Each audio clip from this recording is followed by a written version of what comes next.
to McSwain guitars, and it is a mess because it's like every time I build something, I'm just a disaster. And then I clean it up, and then I start over, and it just becomes a mess all over again. So yeah, this is where I build and wire. This is sort of my assembly and inlaid desk and area. This is the next Red, White, and Bullets guitar that I am literally just finishing up. This is the first one I'd used a waxed finish on, and I actually really like it. This is Steve Jones from the Sex Pistols. I sent him an email, said, hey, I would love to do a guitar for you, like a line of guitars and, you know, signature guitar for you. And called me back, drove over to the house, became buddies, did a whole guitar for him, and this was the painting. He wanted to call it Admiral Jonesy, and so I superimposed his face on top of the Napoleon body in front of a burning ship, and his catchphrase was always, the man who can, so on the old King George flag, and thanks for listening.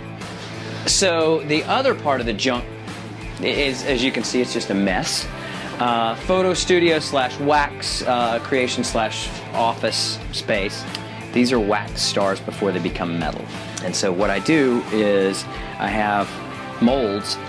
I carved an original, had a mold made. This is pressurized wax. So what you do, clamp it together, and voila, a star is born. Yeah, you want to see the garage? Sure. And all our kayaks and bikes. Yet another small, cramped space. Went to college in Greenville, South Carolina, as is evidence of my very expensive diploma. Be it known that Stephen Lynn McSwain, that being me, has drank a lot of beer during his tenure at Furman, and had the only band at Furman for 4 years. Ta-da. A very expensive piece of paper. So this is the original Stay Cool. Tone-chambered mahogany.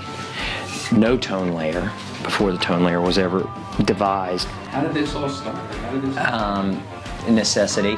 You know, I needed a guitar and couldn't afford a guitar, and literally had just always been infatuated with the electric guitar. I mean, I basically took apart guitars and bought a couple books, and I never ever did it the conventional way. From there, instead of buying the guitar bodies, I started buying pieces of wood, got out the old jigsaw, then bought a proper saw. As I was building these things, then I would just sell them and then, you know, keep buying tools and more parts. So it just kind of kept going, and here we are, some 20 years later.